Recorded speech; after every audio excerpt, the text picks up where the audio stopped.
Martyr!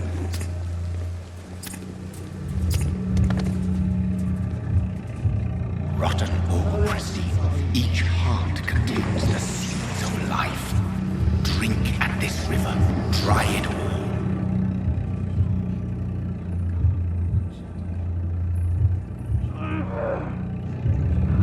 Master, give me a good poke. Oh, come on, you bastard! I won't bite. Sir, please. You've lost too much blood. Calm yourself. You think I didn't notice? Stop your staring and get me to an hospital, you arse!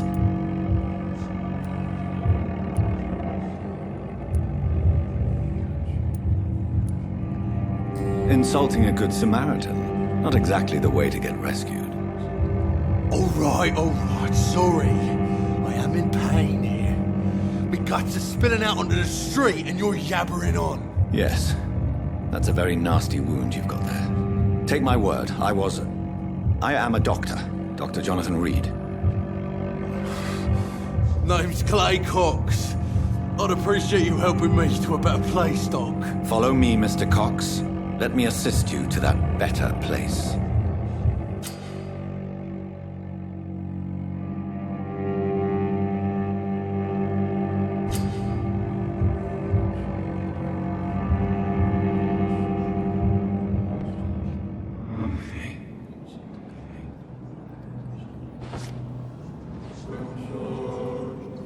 Bring this fading light into the shadows. Dance with him the dance of life and death.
No more.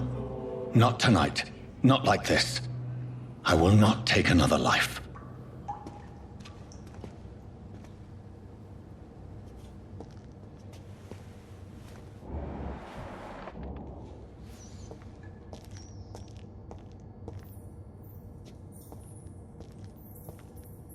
Whoa, I feel giddy. Did I black out?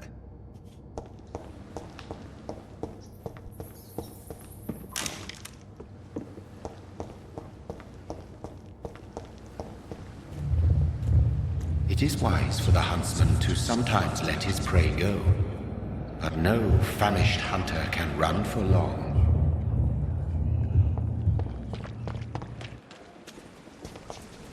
It's locked, all right.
I cannot enter.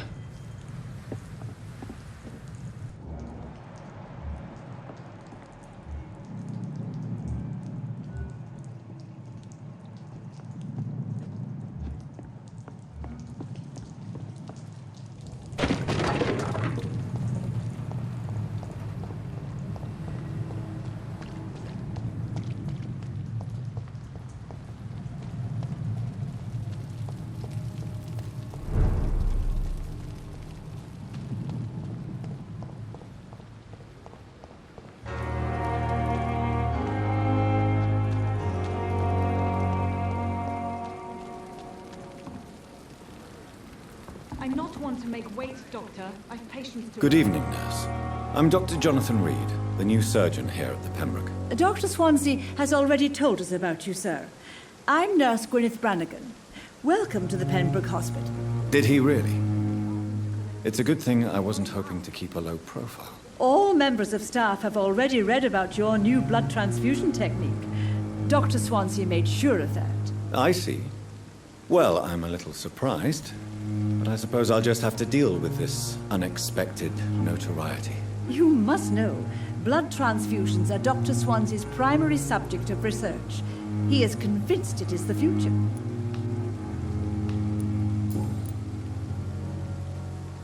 How are things here? Not good, to say the least. We're struggling against an invisible enemy, more lethal than any bullet from a gun. It's hard, Doctor. Do you think this hospital can survive the epidemic? We are all volunteers here, and we're trying to hold fast, but how do we beat an invisible killer? Some nurses have already resigned. An invisible enemy? Quite a poetic term for a disease, especially from a nurse. Sorry, Doctor. These last few weeks have been exhausting. We could all do with a good night's sleep. I'm not familiar with all the staff yet. Perhaps you could help me. Brilliant professionals, most of them. Dr. Swansea has a gift for recruiting talent. Most of them. Is there a problem I should know about, nurse? It would be inappropriate for me to speak ill of a colleague. Is there anyone that stands out? Well, I have never met someone as dedicated as Dr. Tippett's. He should be a standard for us all here. If only he were younger. Why should his age be a problem? I guess it's fair to say he's always pushing himself to the limits. He just doesn't know when to stop and get some rest.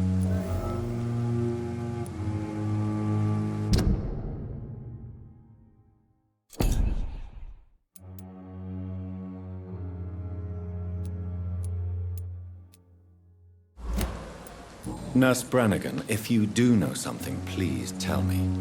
Anything you say will be held in confidence. No. I may disagree with some conduct, but in the end, everybody is doing their best.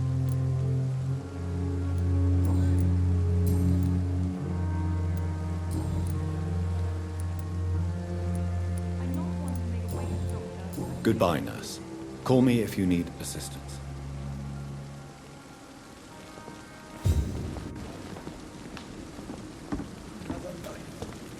Surely I can. It's freezing here. Good evening, sir. So it is true. The famous Dr. Reed has joined us. I can't think of any better news during these terrible times. Do we know each other? Actually, yes. We met once before at the Rockefeller University in New York. Dr. Tippett, yes, I remember. I was assisting Professor Carell in his research about coronary bypasses. He had nothing but praise for you. He was also very confident about your future. And look at you now. Eminent surgeon and blood transfusion specialist.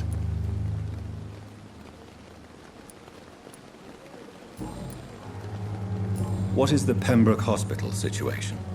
And please, speak freely. This hospital is not exactly the best of London. I'm sure you are used to working in a better environment. It's more than enough. In any case, the personnel of a hospital are much more important to me than the building. Don't be misled by appearances, Dr. Reed. This hospital does not lack talented people. It just lacks hope. What can you tell me about the staff in the hospital? Some are really good, and others are not so good. But during this troubled period, there is no time for slander. I prefer to focus on the positive character traits. Any opinion about the management? I don't always agree with Dr. Swansea's reserve, but I must admit he does all he can to keep this facility running during this crisis. Ah, yes, the burden of command. I was fed up with this concept while serving as a medical officer. Don't get me wrong. Swansea's a good administrator. I just wish he would get out of his office now and again. Tell me more about cherished people, then. Nurse Brannigan is a pearl. She is the most helpful and dedicated nurse I've ever worked with. A clever and cheerful woman. You really seem to admire her skills. I'll go even further. If she was a man, she would be a damn fine practitioner.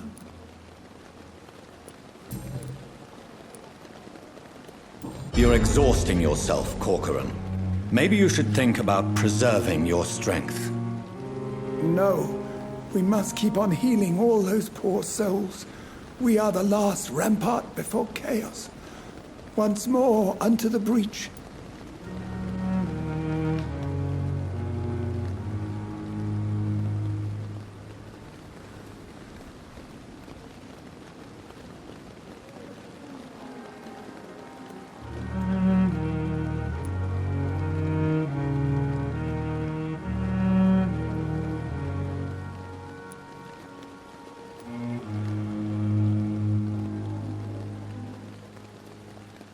Your attitude is irresponsible, Doctor.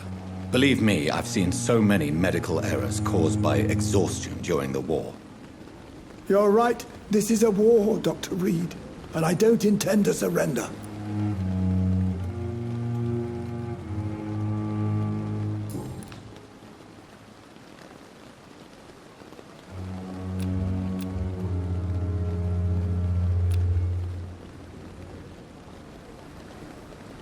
Goodbye, Dr. Tippett.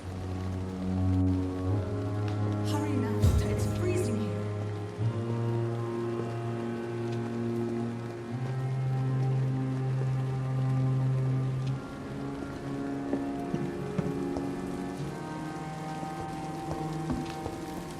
Doctor, where have you been? I've little time to play hide and seek with new staff members, no matter how illustrious they may be. I found a wounded man by the docks. He answers to the name of Clay Cox. He requires urgent medical attention. Already making the rounds? That's the Pembroke spirit. I'll ask our porter, Milton, to bring him back immediately. Thank you, nurse. What can I do for you? Dr. Swansea insisted we provide you a quiet office. You'll find it on the second floor with your name on the door. Thank you. Nurse Crane, isn't it? Yes, Dorothy Crane. Welcome to Pembroke Hospital, Dr. Reed. Your office has been prepared.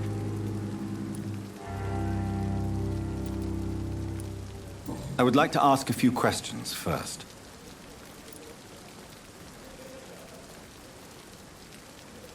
And Mr. Hampton, the patient we brought in, how does he fare? I gave him a sedative to help him sleep. Poor thing was in quite a state of shock. What kind of man is Dr. Swansea? Well, you accepted the job from him. I thought you would have known about your employer.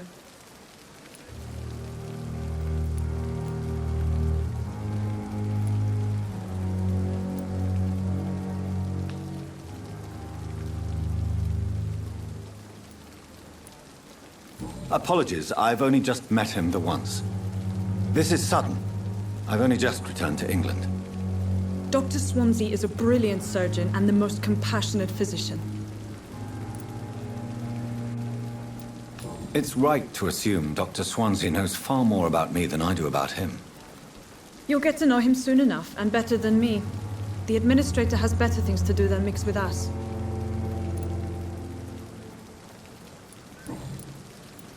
If you could point me in the direction of my room again, nurse.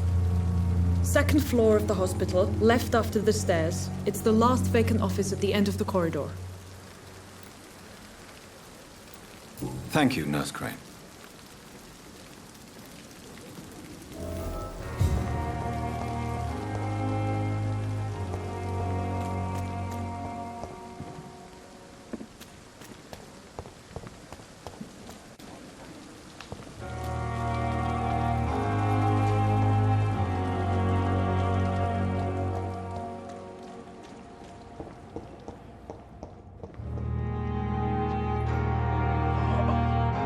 What happened?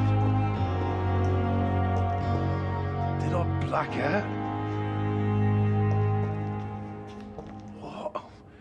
What happened?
It's locked.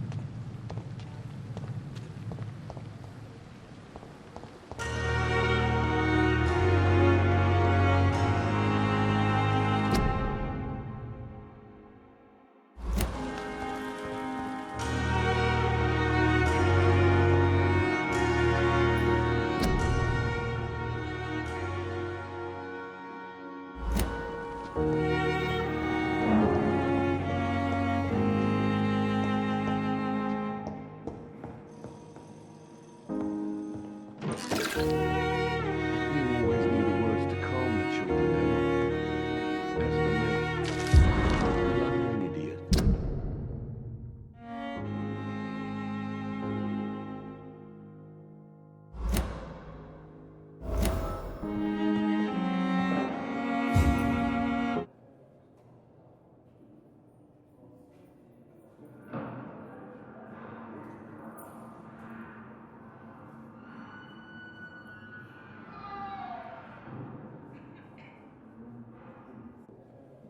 Good evening, sir. I'm Dr. Reed. May I help you? I don't know if a third opinion is needed. Your colleagues are already arguing about my condition. I see. Would you mind telling me more about your situation? I'm Harvey Fiddick. All I want is to get me bloody arm fixed properly.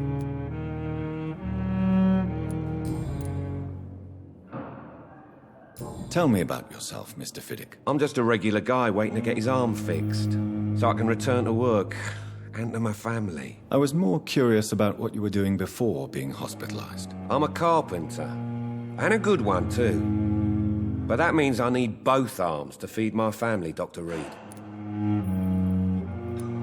Tell me about the doctors who are arguing about your case. Strickland and Aykroyd. They both want the best for me, but there's a lot of pride there.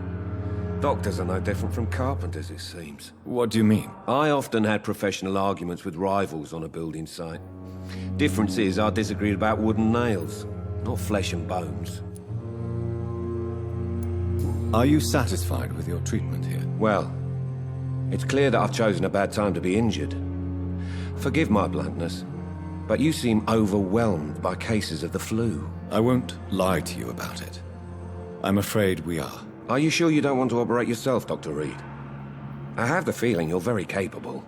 And your colleagues seem to think so too. In other circumstances, you would be right. But for now, I don't think I can take on the responsibility. My apologies.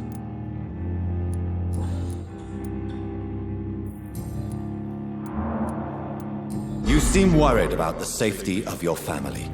And it's obviously the reason why your wound troubles you so much. I cannot give up on my children now. They both need me living. What about their mother, if I may ask? She died in 1915 during one of the first Zeppelin raids. We never found her body. Tell me more about the death of your wife, Harvey. 1915. I was in the army, building workshops for the Royal Flying Corps. Helen was happy I wasn't sent to the front. What happened? The Germans sent Zeppelins to bomb the construction site, but they missed their target. My wife was bringing my dinner when the bombs fell.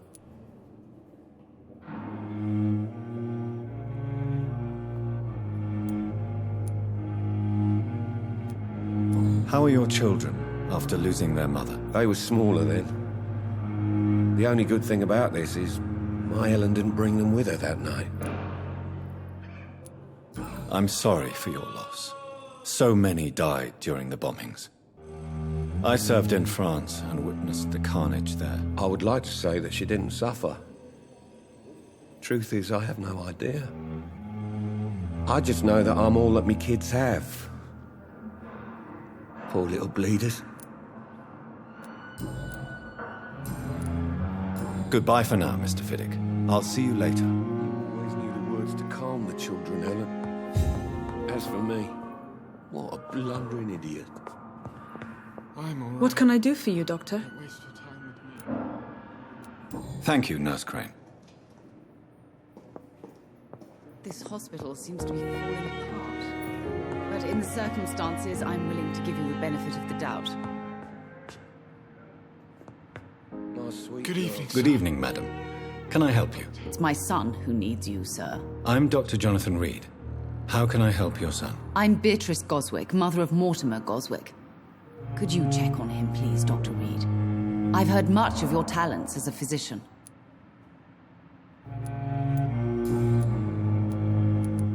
What can you tell me about yourself, Mrs. Goswick? Not much to say. Just take care of my Mortimer and I'll cover all the expenses. That's all that matters.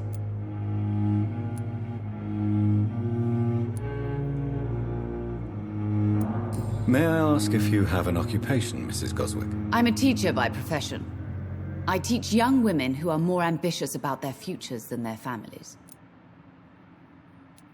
Are you really that rich? Most of the patients here are of a more humble origin, if I may say so. Yes, thanks to my husband. May he rest in peace. I can cover any needed medical expenses. What do you think of your reception here? Any complaints? I have had the uttermost reservations about this hospital since we arrived. But we had no other choice, considering the state of emergency. Is there something in particular that's bothering you? Some of the staff were not especially welcoming. I suspect they're not accustomed to dealing with patients of such social standing. Tell me more about your arrival at the Pembroke Hospital. What gave you such a bad first impression? The ambulance driver was quite rude, for a start. And that nurse, Miss Hawkins, seems to have quite a dubious attitude. What do you mean? She managed to secure a bed for my son despite the epidemic. It was a relief, but it wasn't cheap.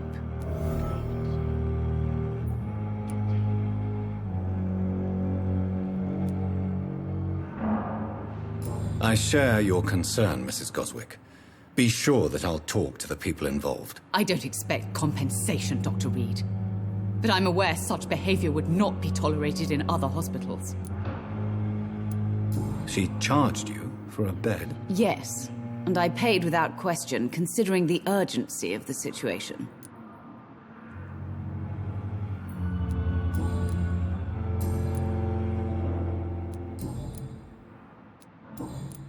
Goodbye, Mrs. Goswick.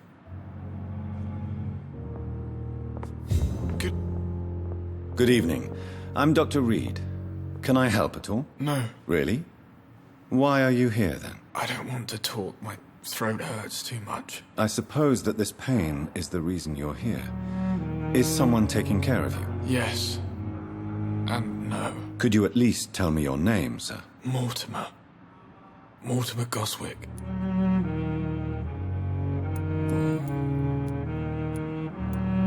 How painful is your throat, Mr. Goswick? So painful I'd rather not talk at all, Doctor. I'm sure you realize a doctor and his patient have to communicate, sir. Would it help if I gave you some paper and a pen? Not really. I see. Then maybe it's not just your throat that hurts, Mr. Goswick. Perhaps your sore throat is just the consequence of something more hurtful. Yes, maybe. But I don't want to talk or even write about it now. Why did your mother have you hospitalized here? She seems convinced this is a bad hospital. My mother just wants the best for me. She won't rest while I'm here. She'd go all the way to hell and back to help me. Is your mother bothering you? As your doctor, I can ask her to leave you alone if you would prefer. That's tempting, Doctor. But you have no idea what my mother is capable of.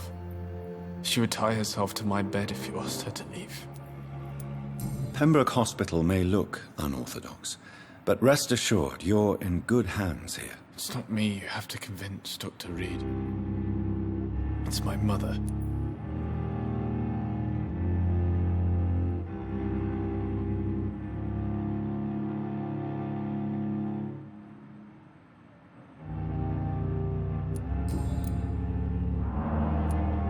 How painful is your throat, Mr. Goswick? So painful I'd rather not talk at all, Doctor. I'll let you get some rest, then. Good evening, sir. You always knew the words to calm the children, Helen. As for me, what a blundering idiot.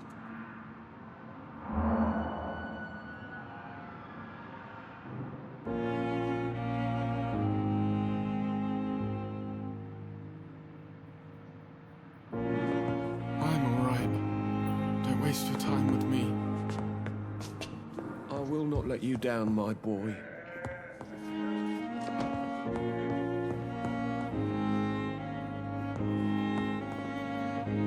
Good evening, Doctor. I believe we're going to be working together. Dr. Reed. Dr. Swansea informed us of your arrival, but I could not dare to believe we'd have such good fortune. Such an honor, sir. Thank you. And you are? I am Thoreau Strickland, Dr. Thoreau Strickland. I'm a great admirer of your work, Dr. Reed. Please, could you tell me something about yourself? I'm a great admirer of your work concerning blood transfusion, Dr. Reed. I run my own experiments. I'm convinced it's the future.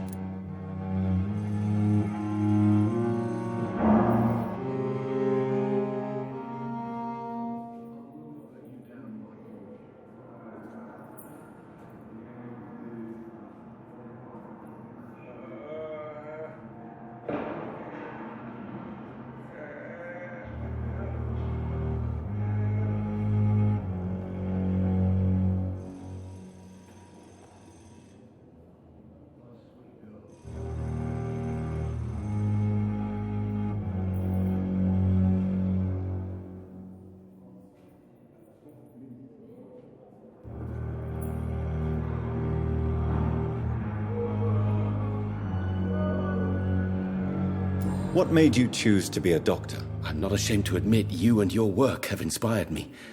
I am honored to have the opportunity to work by your side. It's always a pleasure to share scientific and medical knowledge with someone eager to learn. I'll be glad to help you if I can. This epidemic may be the century's most terrible disaster, but I'm convinced that we, as doctors, are the only ones able to defeat it. I based my technique on my mentor's research. He helped me perfect my method. What is yours? I'd rather not talk about it. For now, it's just theories and first approach. My process is purely experimental and unsuccessful. As long as you're cautious and methodical, you may remain empty-handed, but you won't fail. You're not the first one to warn me, but I am convinced knowledge is the main weapon against the ravages of this epidemic. What can you tell me about the Pembroke? Well, it has always been an honor to work with Dr. Swansea. But with your arrival, I can't think of a better opportunity to learn about blood transfusion.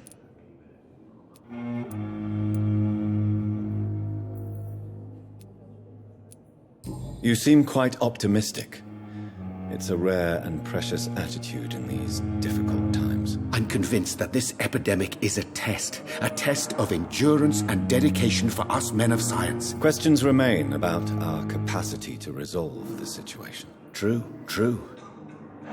Last summer, during the first wave of the epidemic, I used to joke with Milton about the extra work. We're not smiling now. Do you need help with anything in particular? Well, yes, maybe.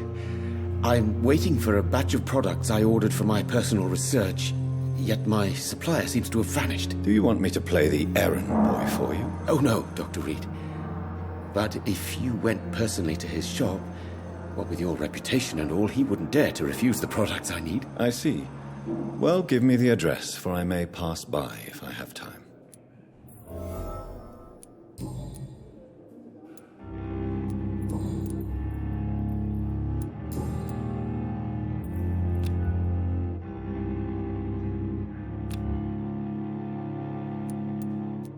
Tell me more about your willingness to experiment with new medical techniques. Harvey Fiddick is a patient suffering from a severe injury that could cripple him if not treated correctly. I'm convinced your blood transfusion technique could help him. What is it you really want? To save him, or to prove your point? Fair question. I want nothing but to save my patient, Dr. Reed. Especially since I know Mr. Fiddick's story. Tell me Mr. Fiddick's story. Our first diagnosis was compromised because Mr. Fiddick lied to us about the real origin of his injury. He first claimed it was an accident. But why would he hide such crucial information from us? Because he is a proud father, ashamed of putting his children at risk because of his own negligence. This personal involvement could also appear to be a lack of impartiality. You must know that a good surgeon must remain neutral. I agree. But that does not excuse Dr. Ackroyd's behavior, a man who did not even take time to converse with his patient. Do you think keeping his distance was a mistake? All I know is that I'm taking care of human beings with desires, hopes, and fears. Not some biological machine comprised of blood, bones, and flesh.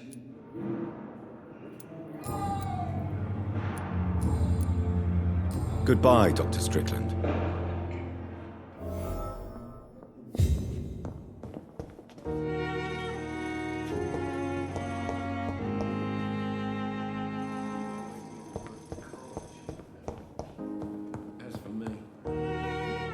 Good evening, sir. I'm Dr. Reed. I believe we're going to be colleagues. Reed? Yes, I've been informed about your arrival. I'm Waverly Ackroyd.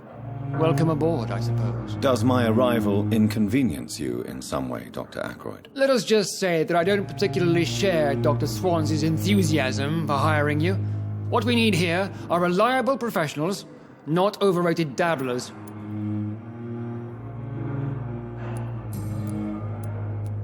If you have a problem with me, Dr. Ackroyd, please feel free to tell me. Dr. Swansea has imposed your presence on this hospital without asking anyone's advice. The benefit of his position. But I don't agree with it. I know we've never met before, but I believe this hospital could use all the help it can get. You will agree with that, I'm sure. Oh, but I have heard about you, Dr. Reed. Of course you can't say the same about me, since I have not wasted my time courting the press.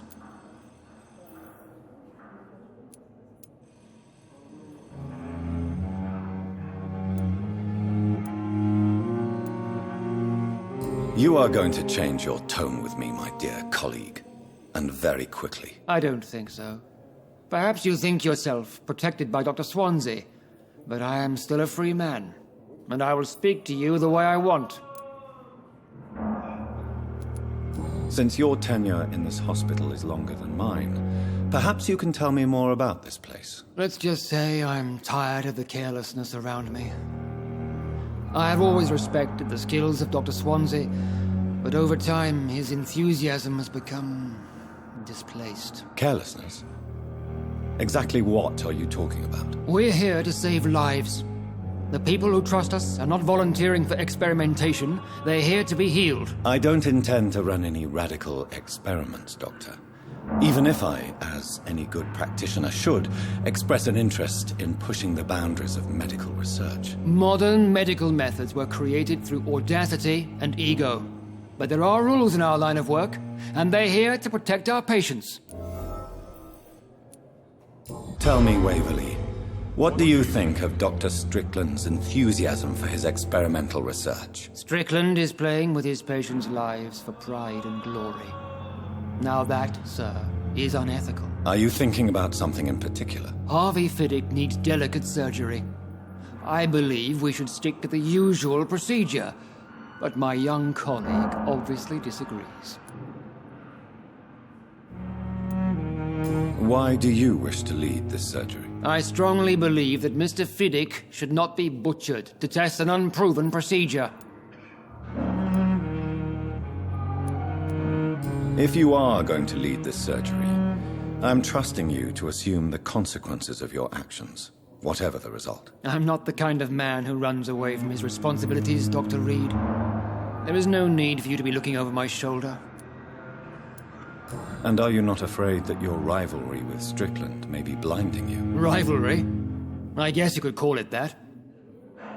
But I will never be childish enough to let my personal feelings affect my judgment.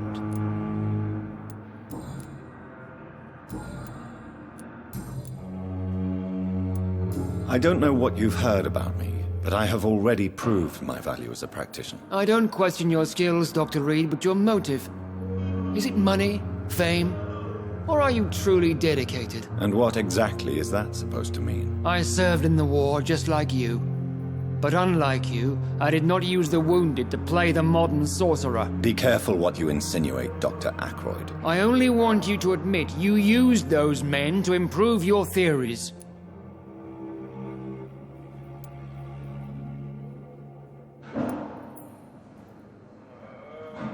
Knowledge has always been and will remain our main weapon, and it has always come at a price.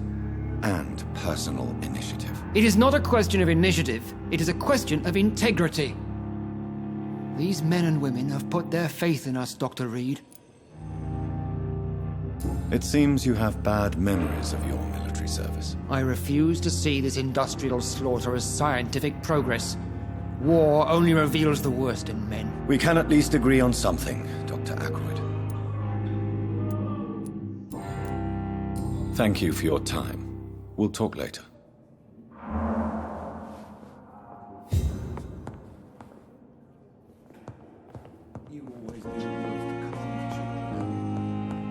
As for me, what a blundering idiot.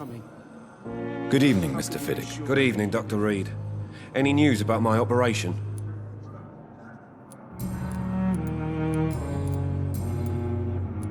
Tell me about your injury, Harvey. Why do you feel so guilty about it? My wife died because of me. And now I may lose everything because I've been careless enough to hurt myself. What an arsehole. You can't hold yourself responsible for your injury, Mr. Fiddick. Unless you tried to hurt yourself. Of course I didn't hurt myself. But I can't work until my arm is fixed. My children need to eat, Doctor. How could your job be responsible for your wife's death? I was working a double. She went out to bring me a hot meal and got caught in a German bomb raid.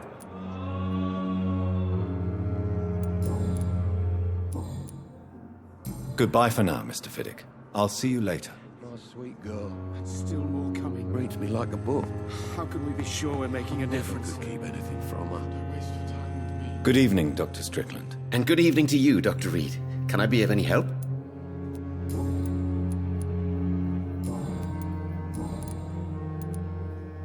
What do you think of Dr. Ackroyd's aversion to modern medical methods? It's a shame he's so narrow-minded. Dr. Swansea taught me that science is about exploring uncharted territory. I'm convinced that's true. With the influenza and all that's going on, you should put your differences aside, don't you think? Why is it so difficult to work together? I believe that if Dr. Ackroyd had been the one to discover the transfusion process, he would be the first to recommend its use. So you believe it's just a question of jealousy and pride? Dr. Ackroyd is as proud as he is blinded by his obsolete concept of medical science.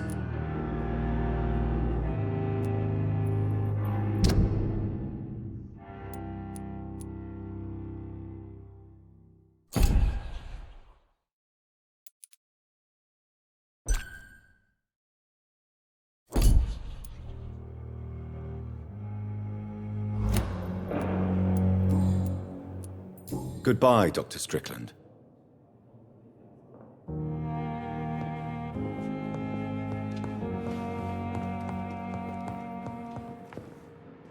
Good evening, Mr. Goswick. How are you? I'm okay. Tell me about yourself, Mr. Goswick. I don't want to talk, Doctor.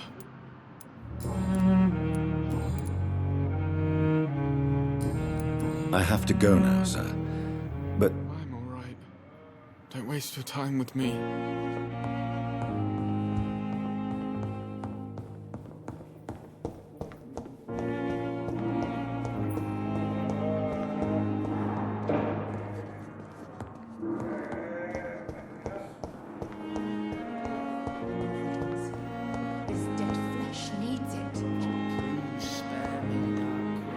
good evening, nurse. Good evening, Doctor. I don't think we've been introduced yet. My name is Pippa Hawkins. And I'm Dr. Jonathan Reed. Dr. Swansea has recently offered me a position in this hospital. Well, it's a euphemism that your help will be appreciated, Doctor.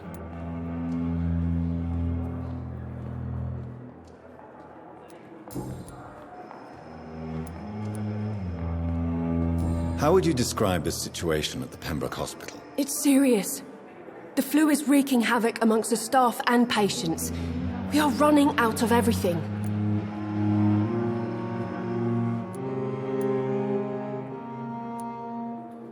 You must get a hold of yourself, nurse. Sorry, I'm exhausted. No one has any idea when this epidemic will be over. Nurse Hawkins, the Spanish flu won't last forever. Even the Black Plague didn't kill everyone. I wish I could believe you. But what if this epidemic was worse? What if in the end, nobody was spared?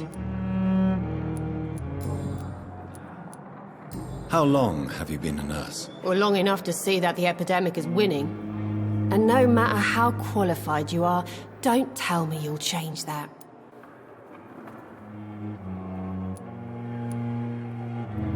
You're right. When dealing with such a terrible disease, one must remain humble. But that doesn't mean we shouldn't try our best. Sorry, Doctor. I don't want to sound bitter, but I'm just too tired to give a pep talk like Nurse Brannigan.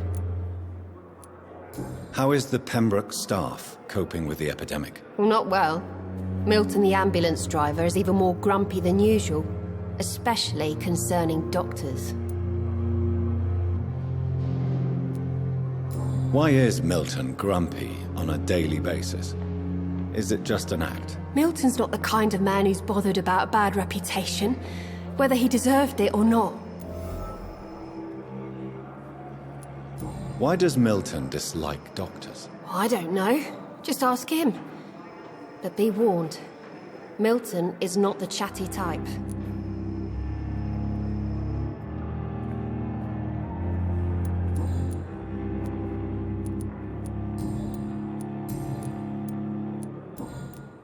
Goodbye, Nurse Hawkins.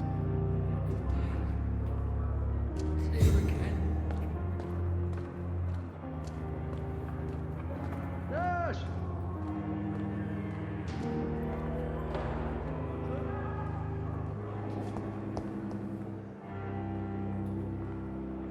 A giant morgue disguised as a...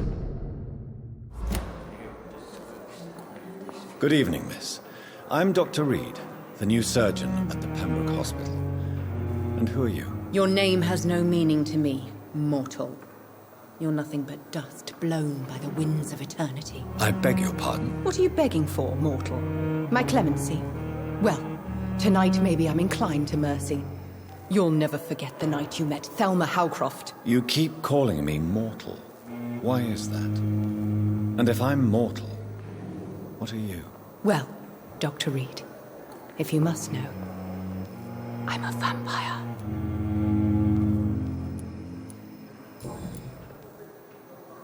And why do you believe you're a vampire? I don't need to believe anything. It is what I am.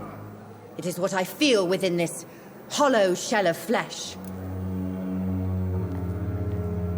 Please, describe to me how you feel. What is it like to be a vampire? I can hear my body crumble from the inside as my flesh cracks and fades.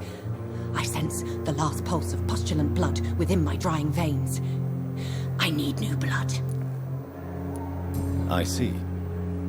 Have you ever heard of Cotard's syndrome, Miss Howcroft? Never. It's a mental illness discovered by a French neurologist named Jules Cotard. The affected patients are delusional. They believe that they are putrefying, that they are dead, a ghost or a ghoul, or in your case, a vampire. Delusional, you say? Oh, sad and petty mortal. You can't even begin to understand the concept of immortality. And you think it is I who am delusional. I'm assuming you must be a patient here. Am I right, Miss Howcroft? It's only a cover. To hide from my enemies. I can leave whenever I want. As a woman, a spirit, fog, or bat. Who are these enemies you mentioned? Can you describe them? I cannot say for sure. But I sense their eyes on me from nearby. I feel them watching me every time I visit the garden near the morgue. The staff here are not your enemy. They're here to help you, to care for you. I'm not speaking of the doctors in white. I'm speaking of the men and women who hunt me. For I am a vampire. I see. Don't worry. These people will not find you here. I'll personally make sure they leave you alone. Thank you, mortal. But do not interfere with them, for you are no match for those that hunt me.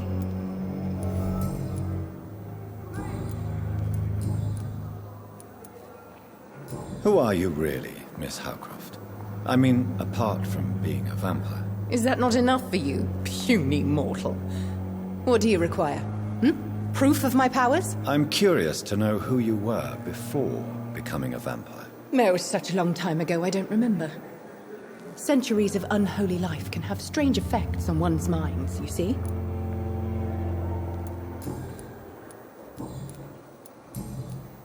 I'll leave you, Mistress of the Dark, to your nocturnal activities.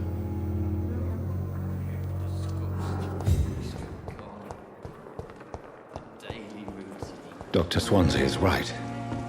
This place seems perfect to conduct my research.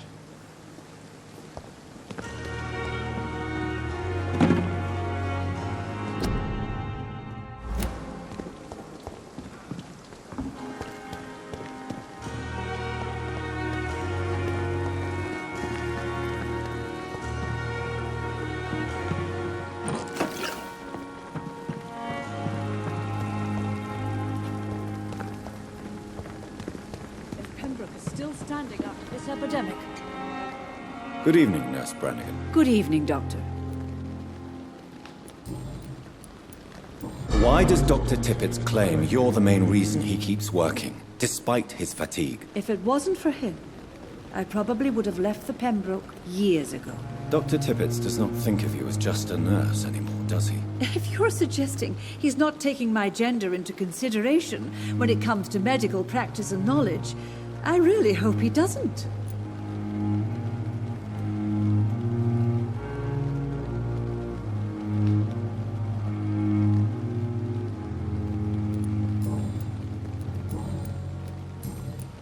Goodbye, nurse. Call me if you need assistance.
Good evening, sir.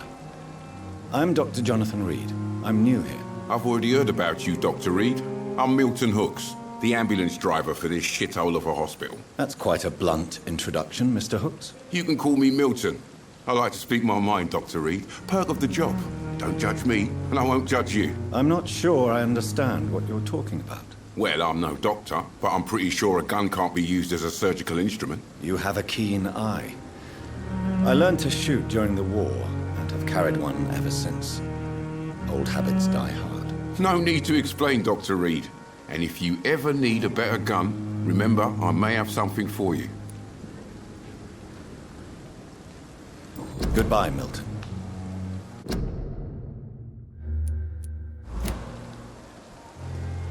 Good evening, Milton. Good evening, Doctor. Still trying to save lives?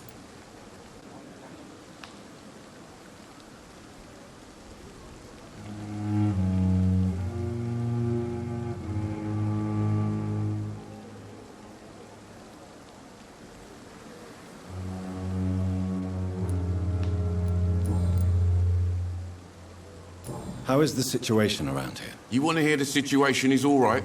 It's fucking awful. We lack everything, and it's getting worse every day. So what do you do exactly in this hospital? Apart from smuggling guns, I mean. I've been an ambulance driver since... too long, I guess. I bring sick people here night and day.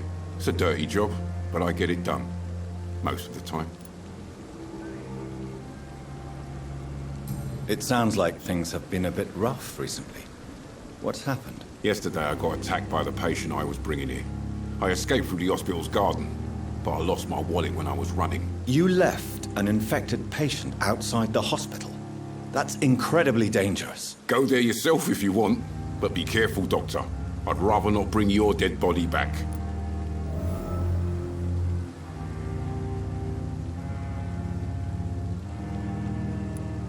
Since you're on the front line, how is the sanitary situation in this vicinity? It's a complete disaster. It's even getting dangerous to enter some streets or buildings. Even the locals attack you.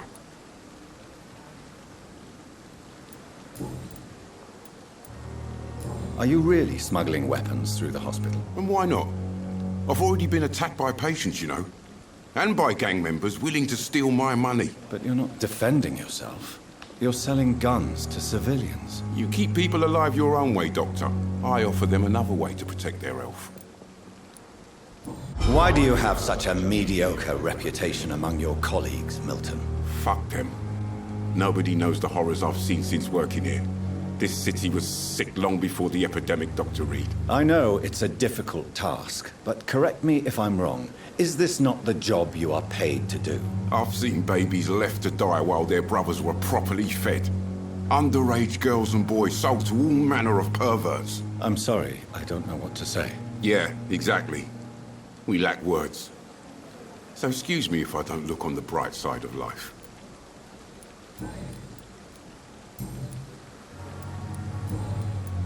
I'd like to see your goods. Wise choice, Dr. Reed. A reliable gun is what everybody needs these days.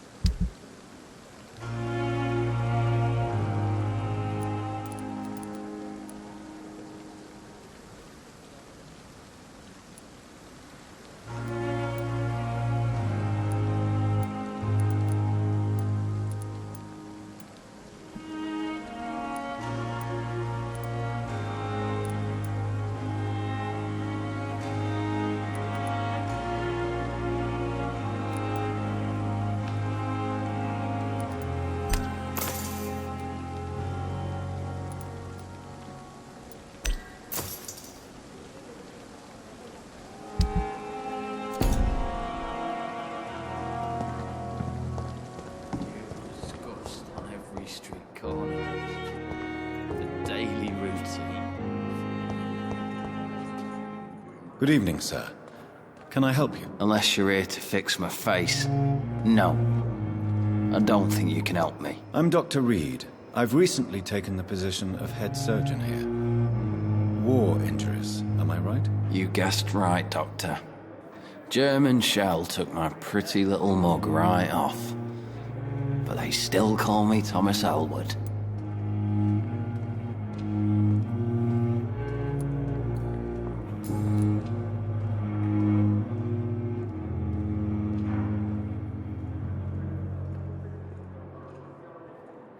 How is your stay with us, Mr. Elwood? Oh, it's bliss. I just escaped death in the trenches to be surrounded again by the moans of the dying. Can I ask you precisely why you're a patient here? It's the pain, sir. The drugs don't work. It just hurts under the scars, if you get my drift. Who is treating you? Is someone in particular looking after your case? Nobody since the old and tired doctor spoke to me. Started to think I was forgotten about. Wouldn't blame you. You don't seem worried by that. My face hurts so much more when I smile or cry.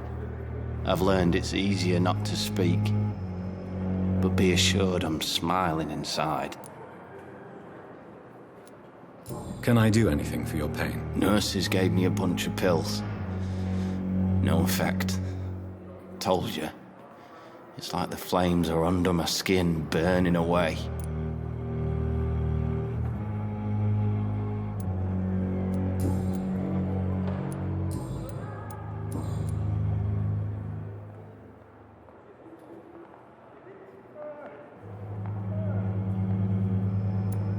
Where were you stationed, sir? Did you serve for long? I really don't want to talk about all this shit. No offense. I was pushing too much. I served in France myself.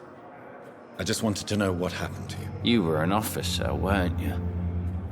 Then I doubt we fought the same war, sir. No offense. How close are you to Miss Hallcroft? Are you aware that she thinks she is a vampire? To wait for her next nibble is the best reason to stay here. Every time she approaches my bed, she treats me like something tasty. A normal person. Aren't you afraid? She may hurt you if the game goes too far. She's quite harmless, I can assure you. Her head's broken inside is all. While I'm busted on the outside. But she's still beautiful. Living proof that there's hope for me.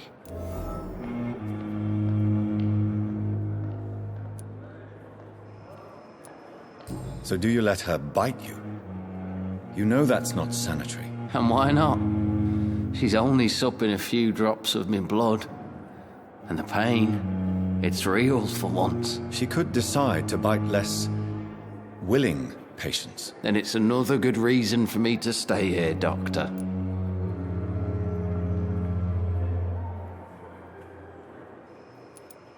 You do realize she's mentally disturbed. It's called the Cotard syndrome. She truly believes she's a vampire. In her madness, she never refers to my scars. And frankly, if I could, I'd join her world. It seems much more fun than the real one.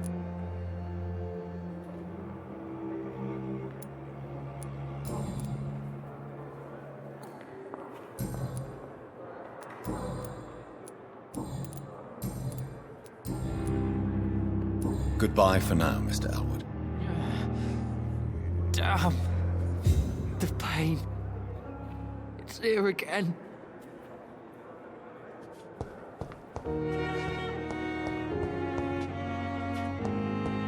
It's locked, all right. Good evening, Mr. Hampton. How do you feel? Dr. Reed, is it? Oh, Sora, I must apologize for my behavior. What do you mean? I was not myself in the factory. Fear and exhaustion made me say awful things to you, I'm afraid. You remained perfectly nice and polite. A little delirious, perhaps. But who wouldn't be after enduring an abduction? Thank you, Doctor. That's a relief. Now all I need to do is rest and return to my flock. How did you end up in William Bishop's den? I had received alarming news about his recent behavior. I went to his place and he refused to let me go.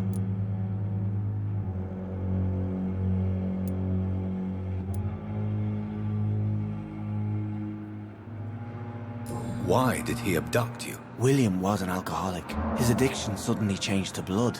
I don't know why. Just like a patient I met here. This Miss Hallcroft. You dared to enter this awful place alone. You're a hero, Mr. Hampton. Or a fool. I'm just a man trying to help his friends, Dr. Reed. William Bishop was a conflicted soul, searching for light.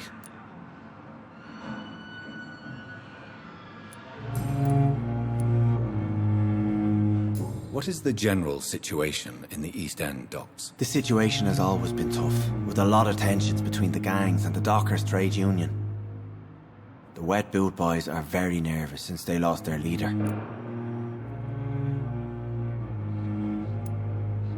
Who leads the gang now? Since Clay Cox went missing, it's his wife Edwina who runs the show, with the assistance of her minion, Booth Digby. Has the gang been threatening you? Ah, no. I've had this nickname for so long, you know, the sad saint of the East End. No one dares to bug a saint, not even criminals.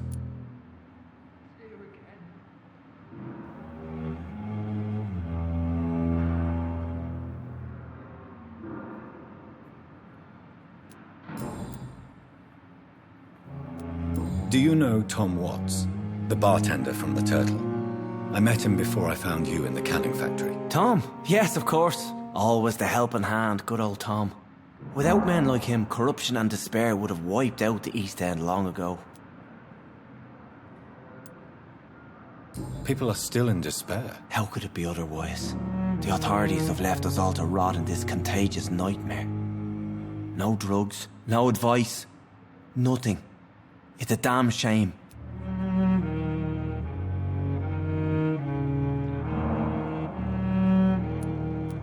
Who should I avoid in this part of town, then? Any particularly evil figures? Not really. Most men and women are just doing their best. And it's not my habit to speak ill of people I know, Doctor.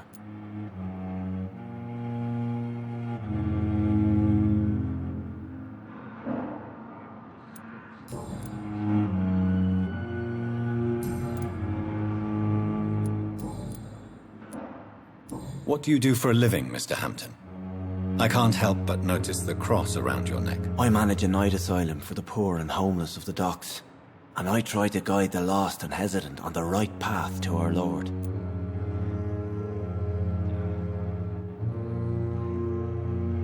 Are you a priest, Mr. Hampton? A deacon, maybe? Not at all, Doctor. I'm just a man of faith willing to preach the good word.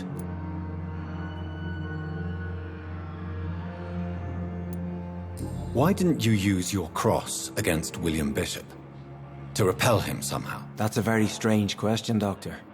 A cross is no magical token, if that's what you were trying to say. Not mine, anyway. Have you made friends since you arrived? Not really, but I recognise Miss Harriet Jones. I knew her when she lived by the docks. That poor woman had such a miserable life. You never came to see her here at Pembroke? Receiving visits when sick can be an important part of the healing process, you know. We're not just bodies. You're preaching to the converted now, Doctor. To be truly honest, I thought she was dead. She left the docks many months ago. How do you feel, Mr. Hampton? Medically speaking, I mean. I feel exhausted.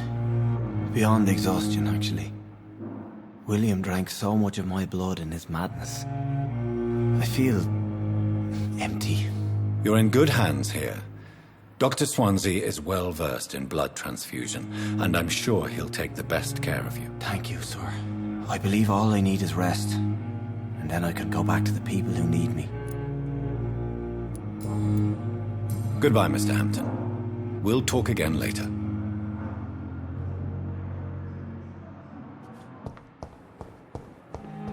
Fear and disgust on every street corner. The daily routine.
Not now.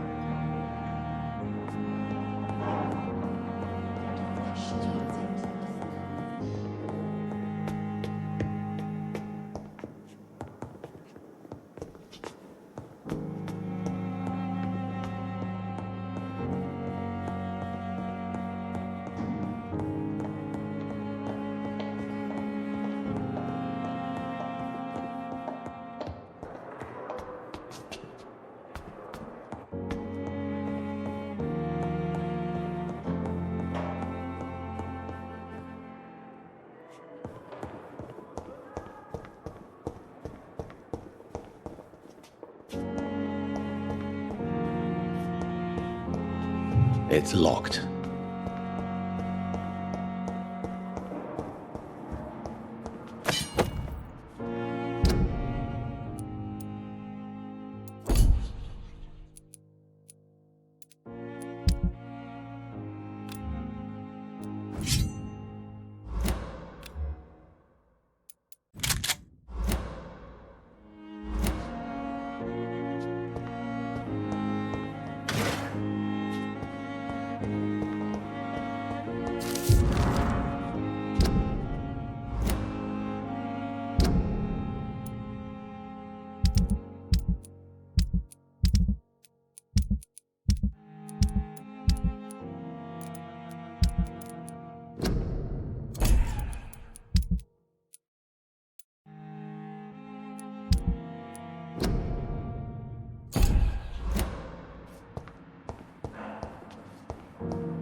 This must be the place. It's definitely away from prying eyes. Relegated to the shadows.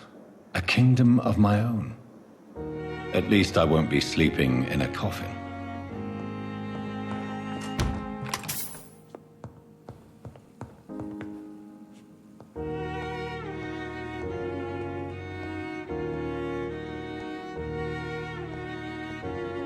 The flower's dying. It needs water.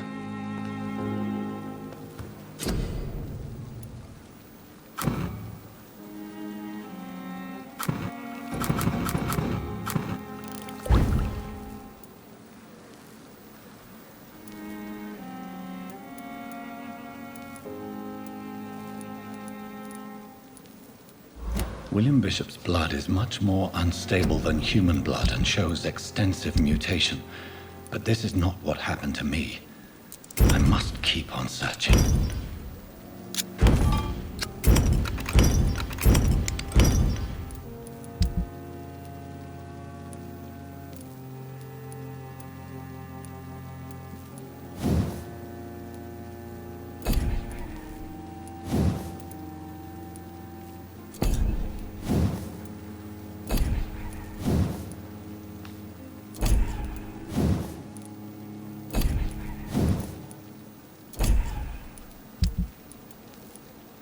The sun is about to rise. I can feel it. I'll continue tomorrow night. I have so much time now.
If I'm to stay here until my research is complete, I'd better learn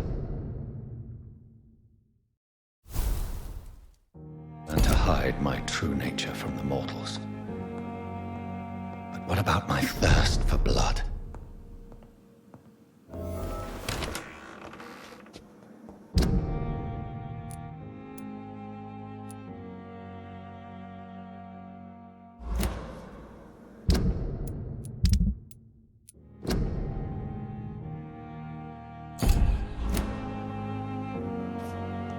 Hurry now, Doctor. It's freezing here.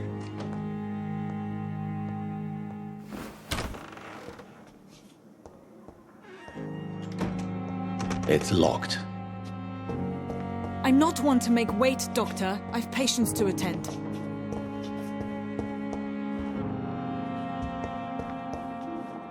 Yes, Nurse Crane? How can I help you? I'm so sorry. I know Dr. Swansea wanted you to rest, but we have somewhat of a crisis. A crisis, you say? Our supply of antiseptics is nearly depleted. I was hoping there was another box up here, but...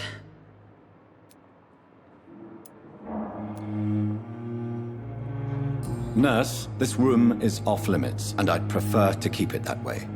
Make sure the rest of the staff are so informed. Of course, Doctor. And what about the antiseptics? Or do I inform the staff that you're too busy? I may have a solution.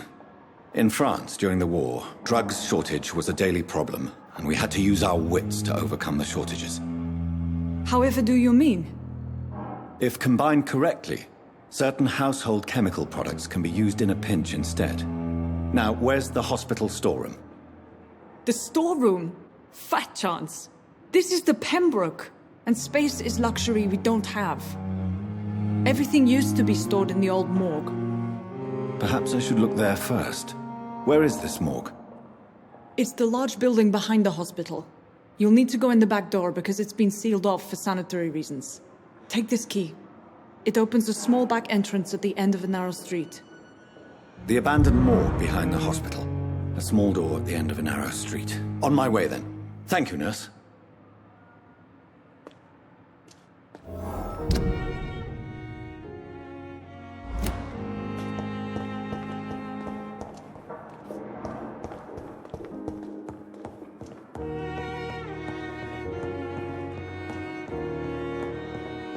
Not now.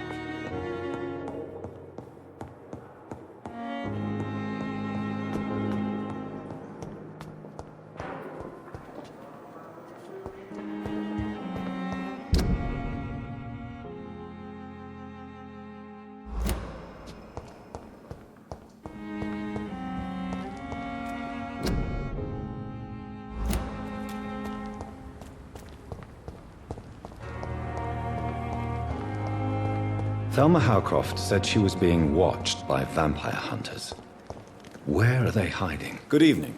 I'm Dr. Reed. Always a pleasure to meet a colleague, sir. Especially when he was supposedly dead. A colleague? Are you a doctor too? Not anymore, sir. I used to be Dr. Rakesh Chadana. Now, I'm just Mr. Chadana, pawnbroker and humble guardian of this morgue. What do you mean, you used to be a doctor? Was your license revoked? No, sir. It is just that I like to be precise. I run a little pawn shop while taking care of the dead. But I used to be a real doctor. Are you afraid or uneasy being surrounded by so many corpses? Why should I? These bodies are empty vessels. Flesh left to decay. Poof. No soul anymore. All gone.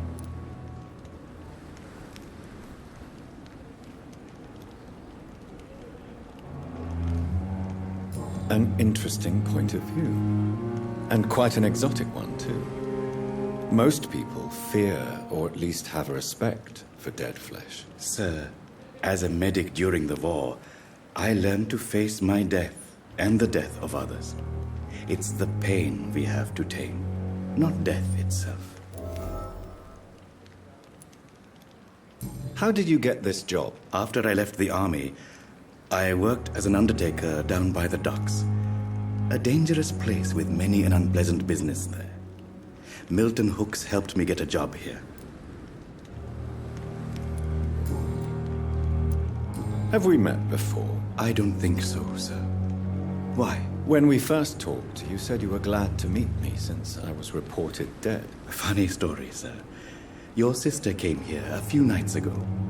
You were missing, and she was looking for your body. She must be very relieved now. Do you work here alone? Yes, very easy work, sir. All I have to do is watch a few bodies. The situation was very different when the main morgue was still open. Why do you have to watch these bodies? Because these poor fellows have no names. We keep them in case someone comes looking for the missing. Sadly, very rarely happens. Why close the hospital's main morgue? It was for sanitary reasons after the beginning of the epidemic.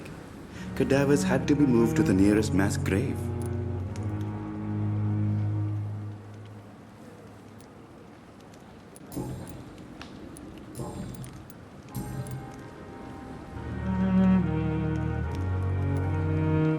A pawnbroker?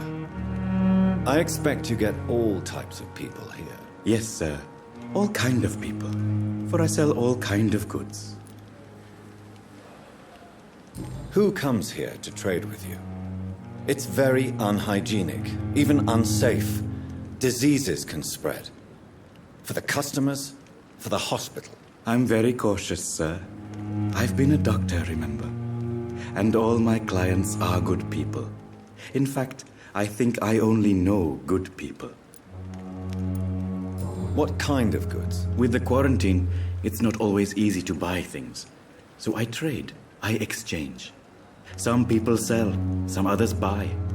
I like to help.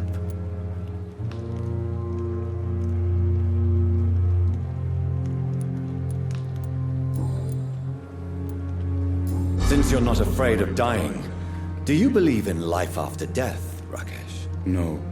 I believe we must do all the good we can while alive. For our time is short, and the obstacles are endless. Do you think you would enjoy immortality as a concept? I don't think so. Don't mistake me. I love life, and I'd like to live a long life. But everything has to decay, sir. Even goodwill. Do you really believe goodwill cannot last? As I said, sir, everything decays. If I was to never die, goodness, I would be bored or worse. And I like to be helpful, sir. Quite depressing, wouldn't you say? Yes, but the good news is we'll all die before losing our humanity, sir. So you're ready to die? No, I am not.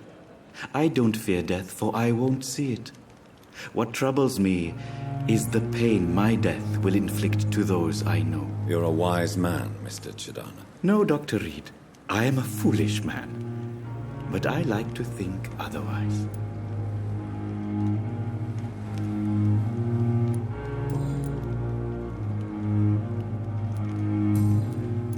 Please show me what you have to sell. Of course. It's just trinkets and curios, really. But I'm sure they can be useful.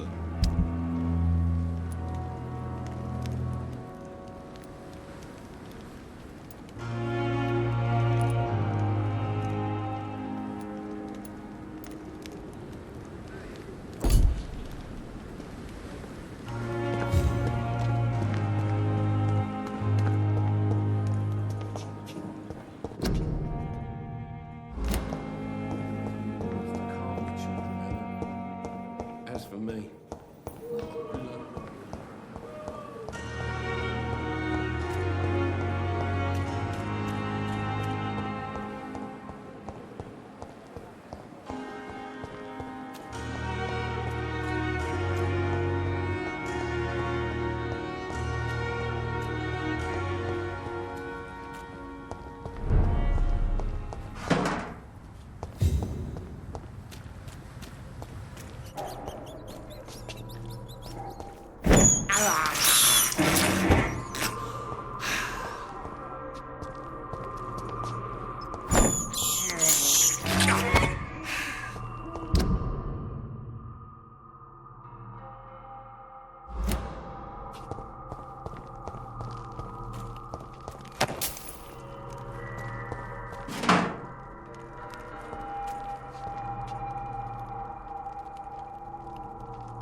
Scowl voices in the garden. I should investigate. If they were to find somebody.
It's the leech, boys! Bloody leech!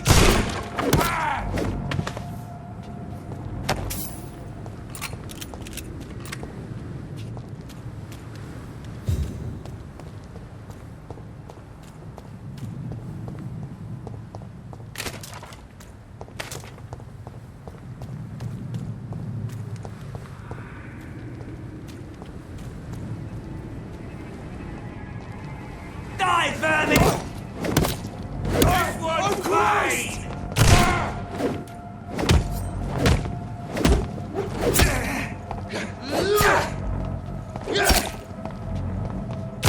You'll pay for this, ugly fucker!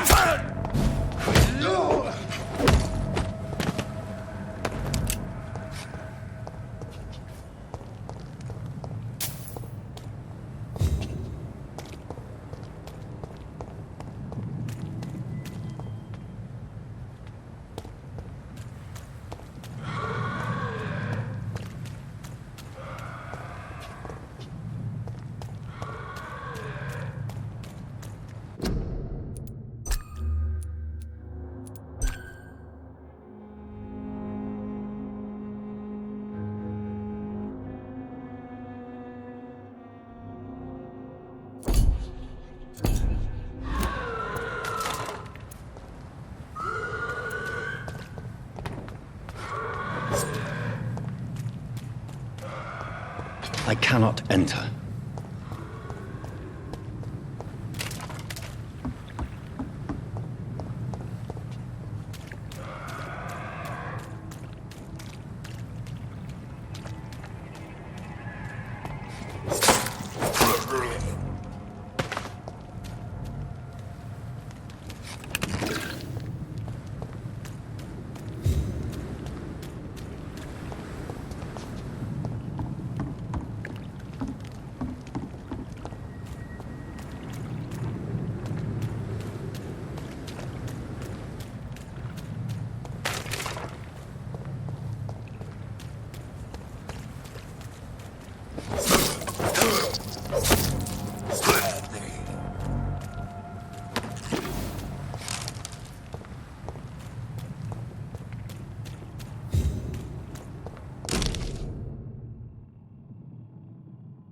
This is an impressive knife.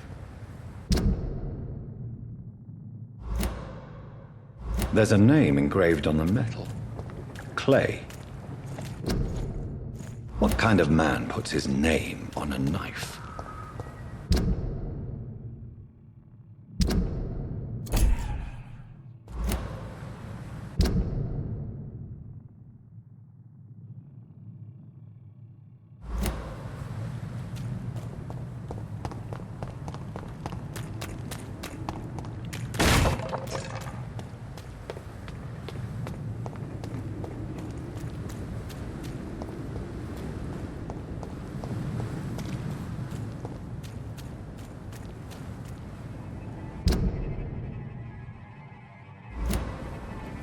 Best stay back, sir. Easy does it, boys.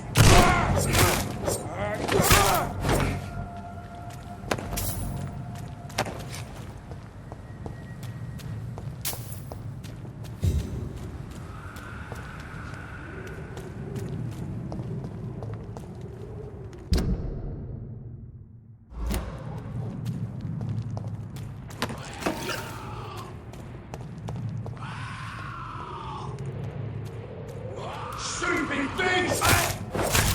Filthy fucking beast!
This is Braille. I need someone who can read this.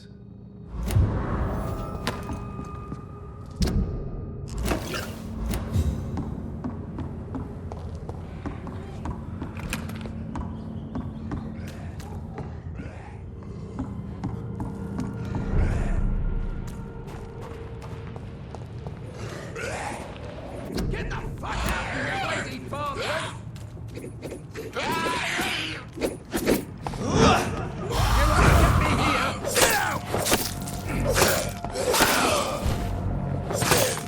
What are you people, huh?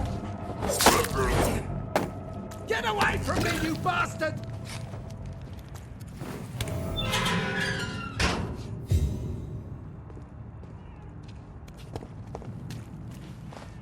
Are you all right, sir? What are you doing in a place like this? I'm not sure that's any of your business. I hope you realize that staying here will put your life at great risk. Pah! I'm not afraid of these guards of Priwen, or whatever these thugs call themselves. I can still kick some respect into those youngsters. I wasn't specifically referring to them, but are you really after these men? Why? They took my boy! I've had no news since he joined that crazy gang. So I decided to come and find him myself, to get some answers. I see. But as I said, your life is at risk if you stay here. And I'm not referring to the gangs either. You should leave, sir. Well, this part of town used to be nicer, let's say. Perhaps you're right.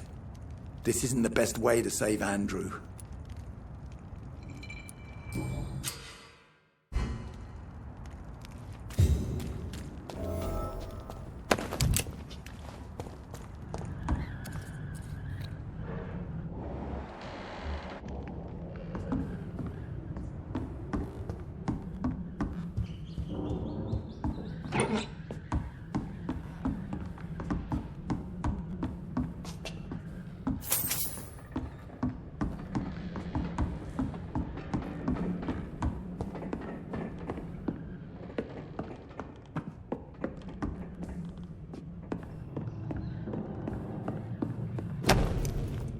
There is a name engraved under the blood on the back of the case. Jack Gillingham. Maybe I should return this watch to his family.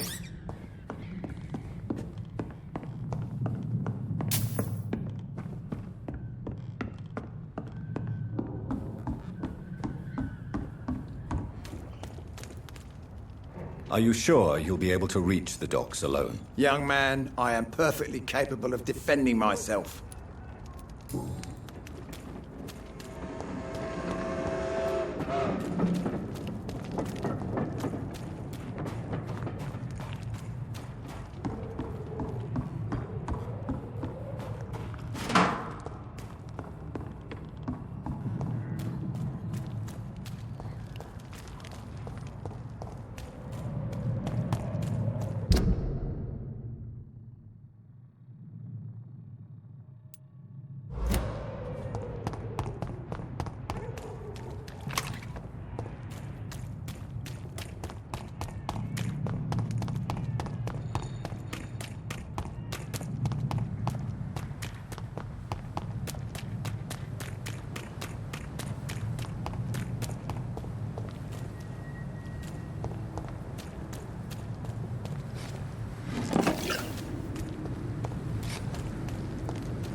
It's locked, all right.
So, Mr. Hooks and Nurse Hawkins are an item.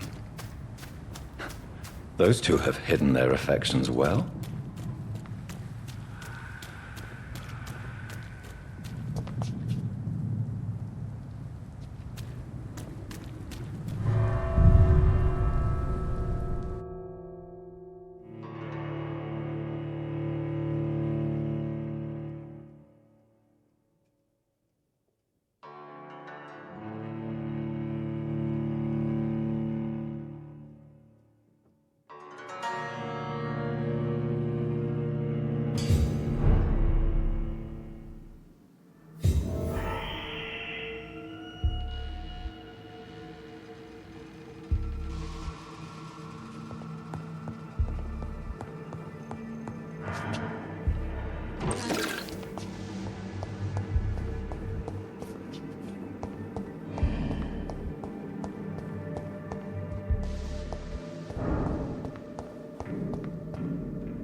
Behavior is similar to the infected William Bishop. Must be the same strain. This sickness moves faster than influenza.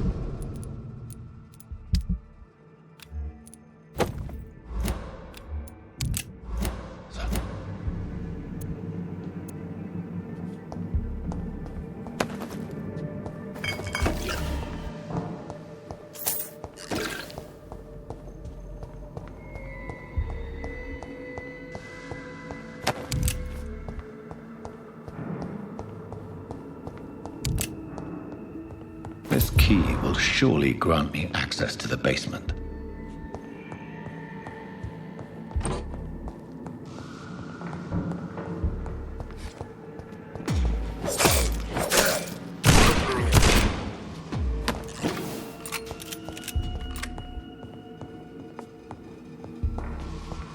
balls of Mars, fortifiers. As popular as they are ineffective. But they do contain iron tartrate, and that might prove itself useful.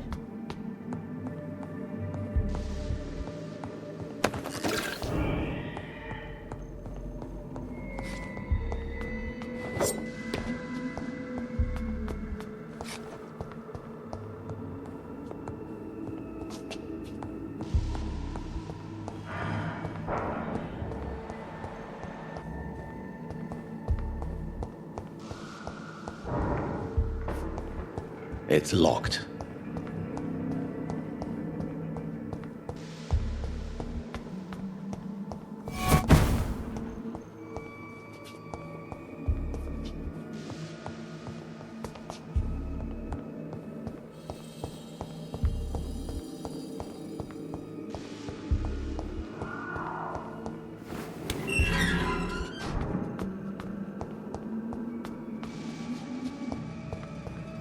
These skulls feed from corpses and the husks of animals. They're not after blood.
Mr. Connor's injuries don't match the report.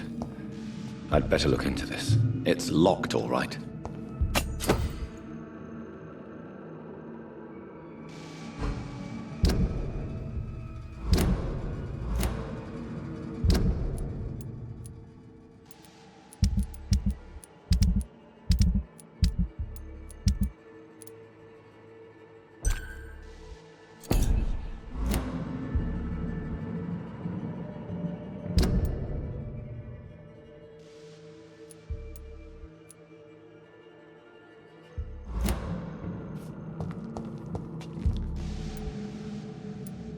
Traces of a pinkish foam at the corner of the lips.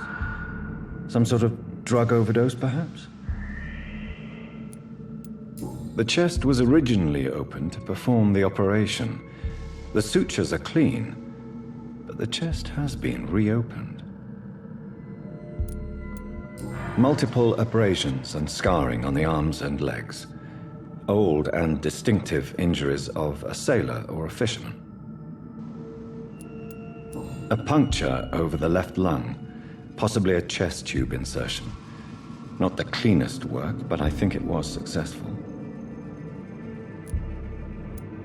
Signs of internal bleeding.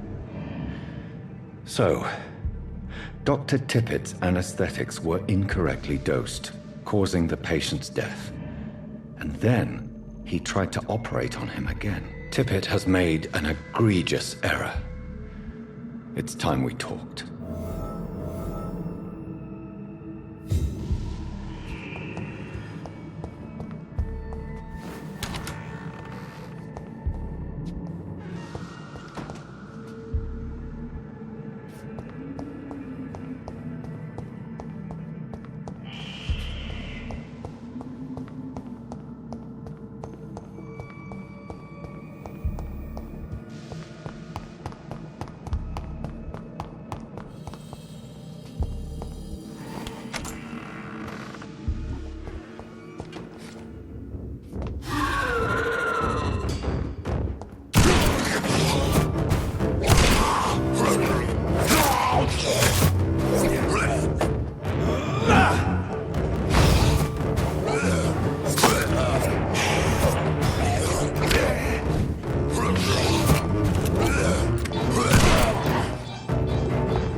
These scowls can be so ferocious.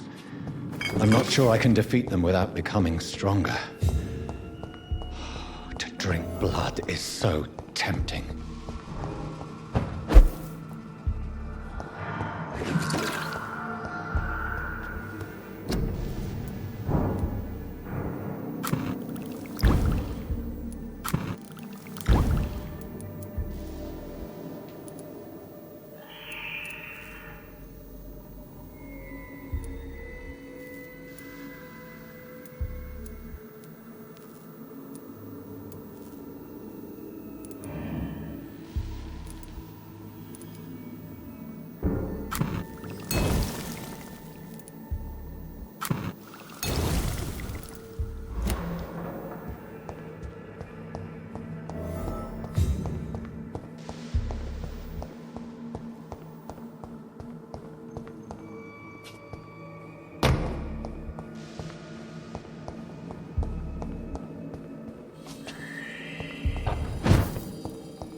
It's locked.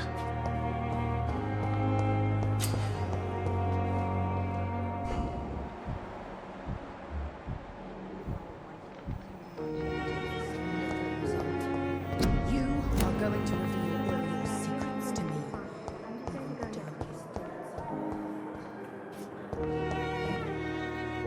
Good evening, Dr. Strickland. And good evening to you, Dr. Reed. Can I be of any help?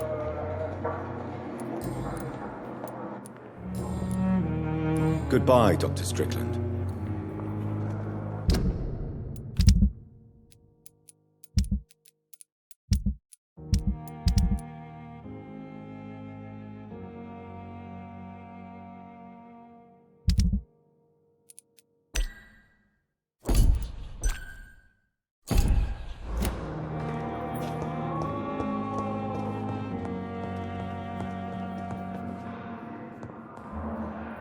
Finally, you've returned, Doctor.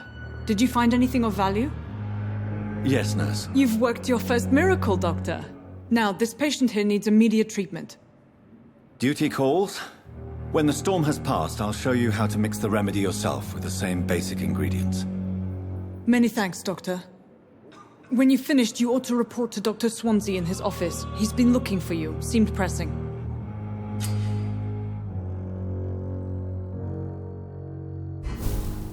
Never could keep anything from her.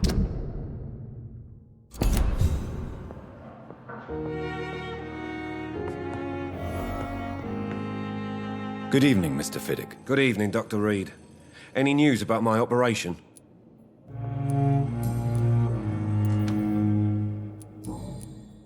Goodbye for now, Mr. Fiddick. I'll see you later. I always knew the words to calm the...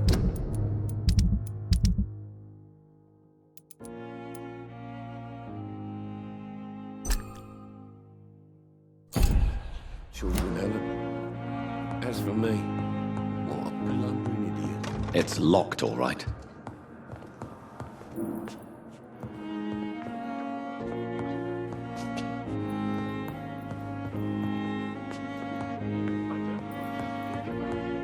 I cannot enter.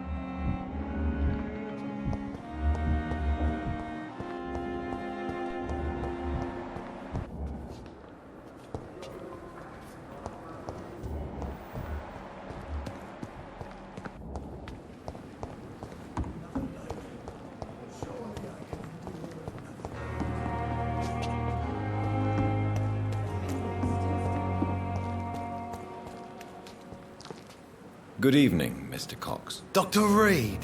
Still working at night, I see. I like that. And why is that? People who don't sleep at night always seem more alive to me. More interesting, one way or another.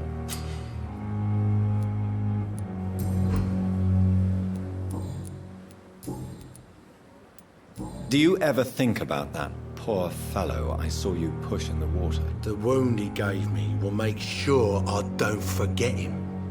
Still fucking hurts. Boss had cut me good. That man was determined to murder you. You almost died. What a surprise. The first time I met him, he nearly shit himself. Fucking coward. I guess revenge gives you balls. What did he want? Revenge? I recently had to kill his brother. Poor arsehole thought it would be easy to return the favour. You're a monster, Mr. Cox. An ungrateful and disgusting man. I'm the toughest bastard you'll ever meet, Dr. Reed. And I don't give a fuck what you think of me. How is your hospitalization going, Mr. Cox? This is a shitty place with shitty staff. But as long as I'm treated all right, I'll be fine. What's wrong with the hospital? Come on, Dr. Reed. The place is a dump. Smelly, sad, and dirty. But you're alive thanks to the efforts and dedication of the staff here, aren't you? What are you expecting, a medal? I thought that saving lives was just part of the job. Must be an unsatisfactory profession at this time, I'm sure. What's wrong with the Pembroke staff? That bastard you sent to bring me here, Milton. I thought he was going to break all my bones before I reached my bed. I see. Any other smart comments? The nurses aren't too ugly. Especially that foxy one, Nurse Crane. Pretty brunette, tough attitude, all like that.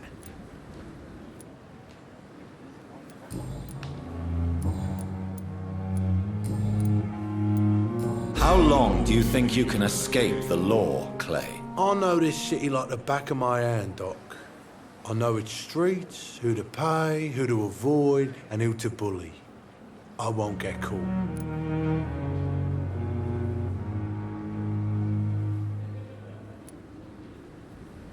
The police may be slow, but they will find you eventually. Well, how come you didn't turn me in then?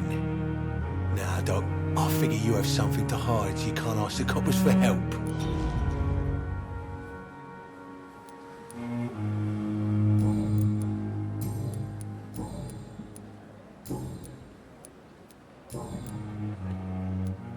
I have found a gift from your wife. In that case, you'll be properly rewarded, Doc.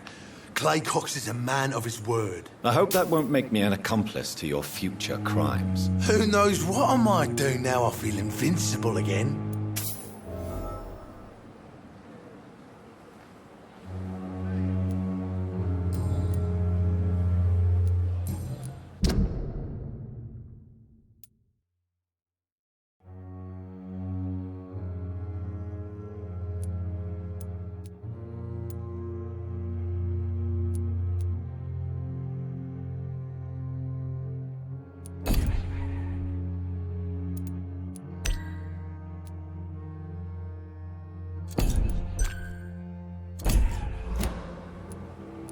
I'll leave you for now, Mr. Cox.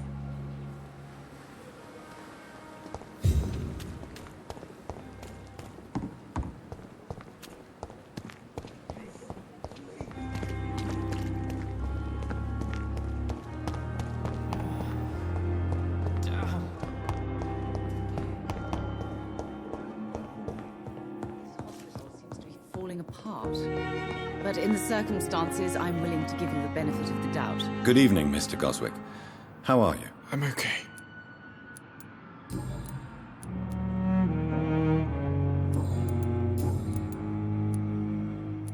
How painful is your throat, Mr. Goswick? So painful I'd rather not talk at all, Doctor.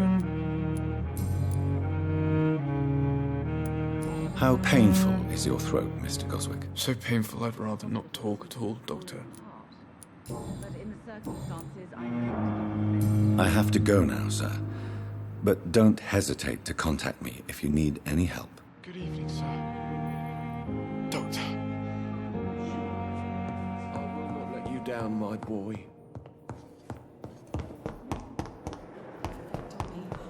But the suffering continues. Fear and disgust on every street corner.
The flower's dying. It needs water.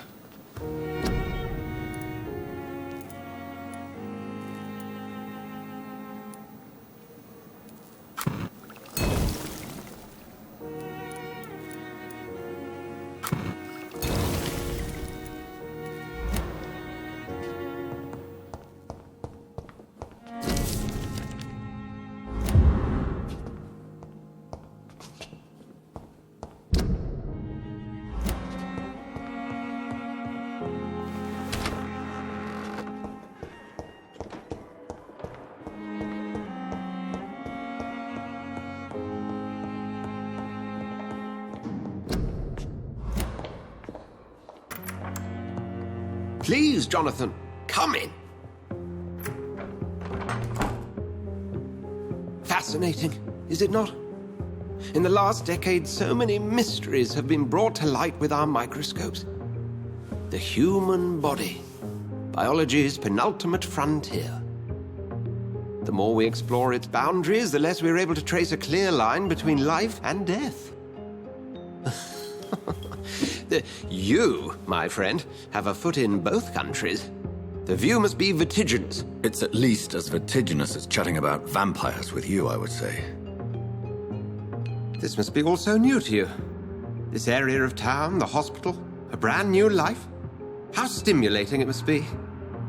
I wish I could share your enthusiasm, Dr. Swansea, but my condition defies scientific categorization. Undead? Unalive? Immortality defies logic. I cannot express my thrill at this serendipitous turn of events.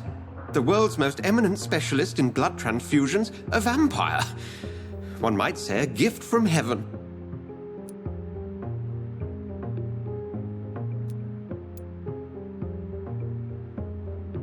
It may seem strange, but your words have brought me some comfort here. Forgive me. I've been an admirer of your work for a long time, and now you are so much more than a brilliant physician. And please, call me Edgar.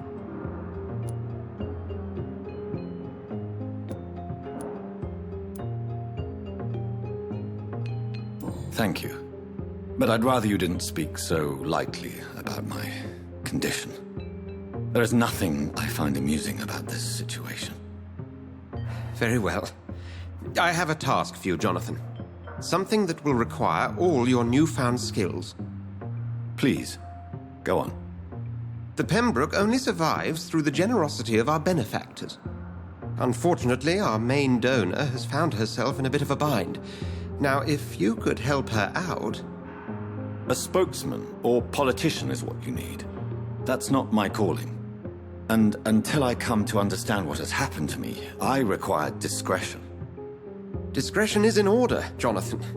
Lady Ashbury has recently received rather indelicate correspondence that, if revealed, would jeopardize her position. And you would like me to eradicate this threat? By the stole, of course not. I would just like you to pay her a visit. Her ladyship is certainly near the tents outside, tending the sick. You can't miss her. Look for someone impossibly delicate. Accepted. I'll see what kind of trouble Lady Ashbury is in.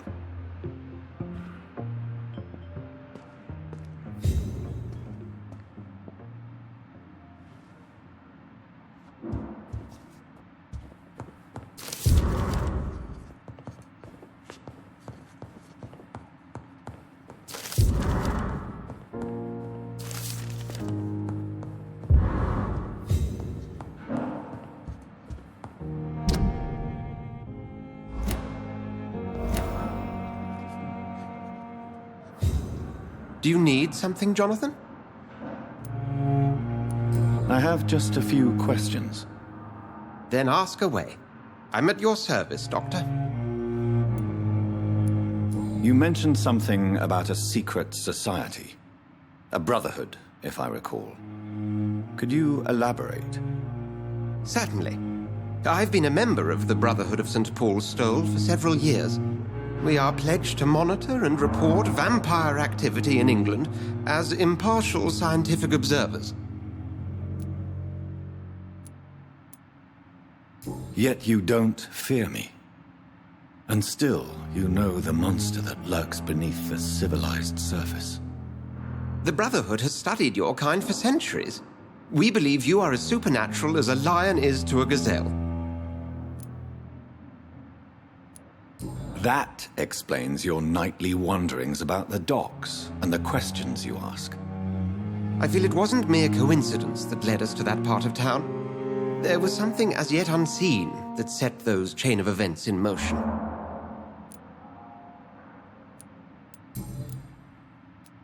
Since you seem quite the expert on vampires, what could you tell me about my condition and how it came about? As men of science, our first step is always to start with what we know. Forget the myths, the hackneyed scrawlings, and the penny dreadfuls. They do not scratch the surface of the truth you now find yourself in. The sun. The morning following my transformation. Its rays burned me. There was pain, smoke, and my skin blackened. You will find there is very little that can kill a vampire, my friend. You have been offered relative immortality. The sun will most certainly hurt you, leaving you weakened and damaged, but it will not destroy you. Must I take a life to live? You are a vampire. You feed, and blood is the sole sustenance that can sustain your immortal frame. And only a living creature contains the nourishment you require.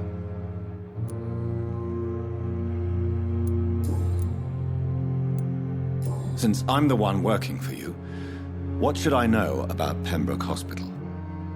Well, for many years, we have been the only medical facility in this part of town that people can rely on. We support the community here, as well as provide health care. Where do we stand today? Oh, to be honest, we cope on a day-to-day basis. The first wave of the Spanish flu last summer took us by surprise. We lack many of the basic necessities needed. What do you expect of me? What we need is hope. You were a soldier.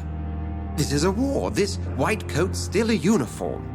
We fight to help the poor, the sick of the East End, the forgotten. The man we pursued and slew in the canning factory, William Bishop, I believe, was he a vampire? He was a Skald, technically speaking. The debate rages as to their classification. Some think them a subspecies of vampire, others something else. How do Skalds come into existence? The name means slave. The etymology may indicate that they are a lesser species of vampire.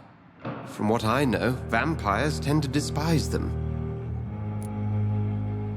Just for clarity, what differences are there between myself and a Skald?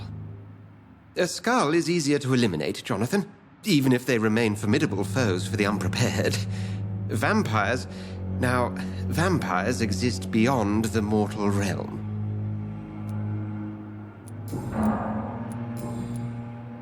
We'll see each other again soon, Edgar.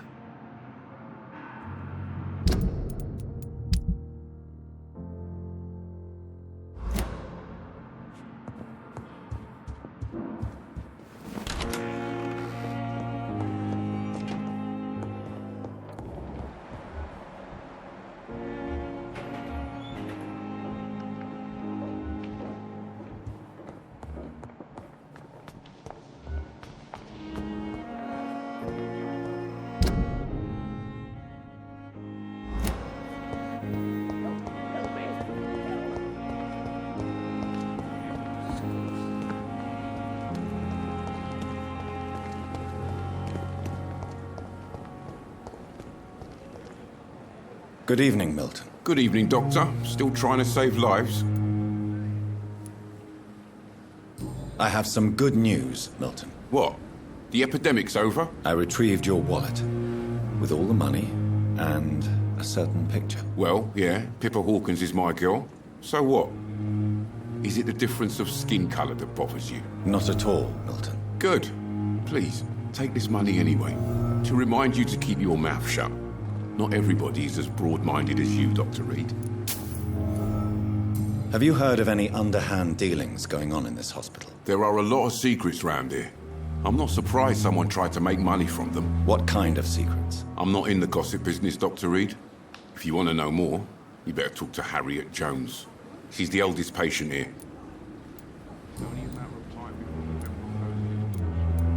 What's going on between you and Nurse Hawkins? Pippa's tired.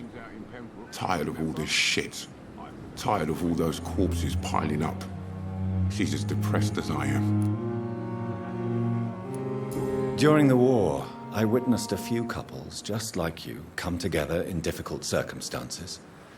It can be very damaging. Maybe you're right. But we support each other. And that's all that matters.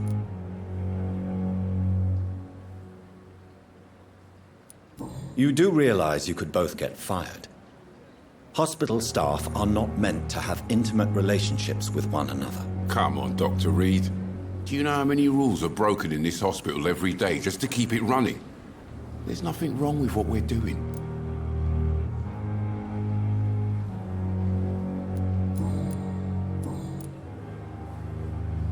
Goodbye, Milton.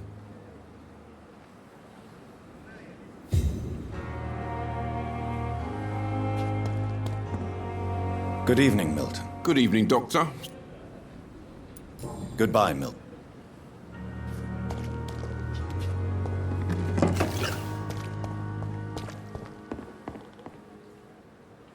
The flu took my dear wife, Emily. I take comfort knowing we'll soon be together again. Mr. Rainfield, that's no way to talk. You're in good hands here, and we'll be up again soon enough.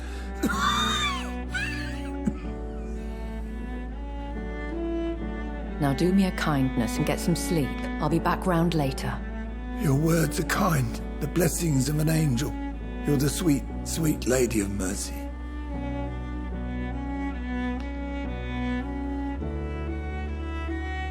Good evening, Dr. Reed. It's a pleasure to see you again. You seem surprised. Dr. Swansea has brought me up to speed concerning your recent appointment to Pembroke Hospital. You're a the lady who saved me that night, before vanishing into thin air. I remember you from the pub with Dr. Swansea. Indeed. Allow me to introduce myself formally this time. My name is Lady Ashbury. I remember you well, in spite of the brevity of our encounter.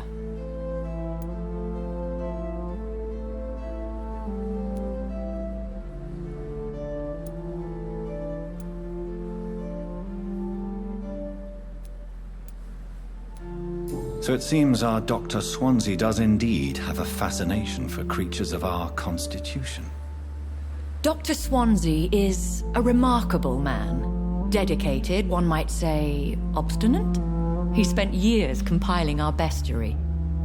I hope you're more disposed to answer my questions now. You must have countless questions, but our rather urgent matter first. Swansea has explained.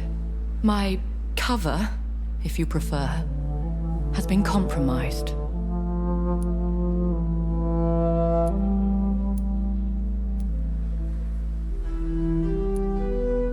Pardon my boldness, Your Ladyship, but I have questions concerning this condition we share. As a newborn, your hunger for answers is rivaled only by your thirst for blood.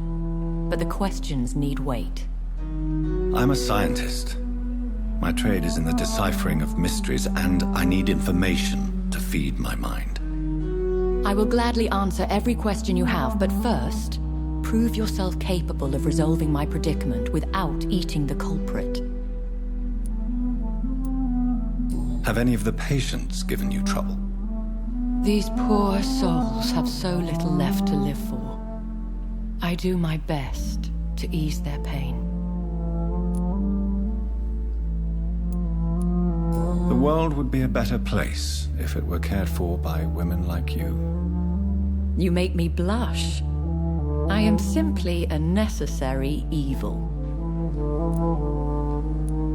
Dr. Swansea has commissioned me to be your agent in this matter. You could start by explaining what's amiss.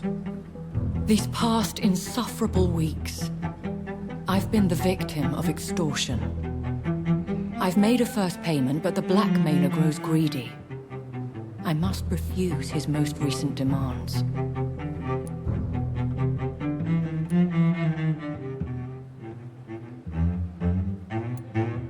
What are your expectations? Please be precise. As the newly appointed surgeon of this hospital, you are in an excellent position to ask innocent questions and deftly learn the identity of my blackmailer. Who would be so foolish as to threaten you? A kindred spirit. Even if it were the case, and I highly doubt it, a vampire would have asked for something more valuable than money. My suspicions lean toward a patient or their family. If we're dealing with an ordinary criminal, surely you've the means to deal with it yourself, if I may. As immortal tradition doth dictate, all fangs and hypnotic eyes ablaze, the blood would run like a river. That's what I hope to avoid. Violence has a tendency to spiral out of control. Please continue. Every detail is essential. I'm your man. My embarrassment in this matter is eclipsed only by my shame at having put the hospital at risk. The threat from our anonymous scoundrel is clear. A list of dates. My visits coinciding with the dates of suspicious patient deaths due to massive blood loss.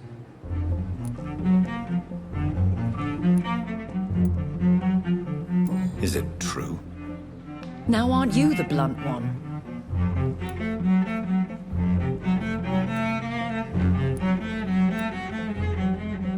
Excuse my impertinence, Your Ladyship.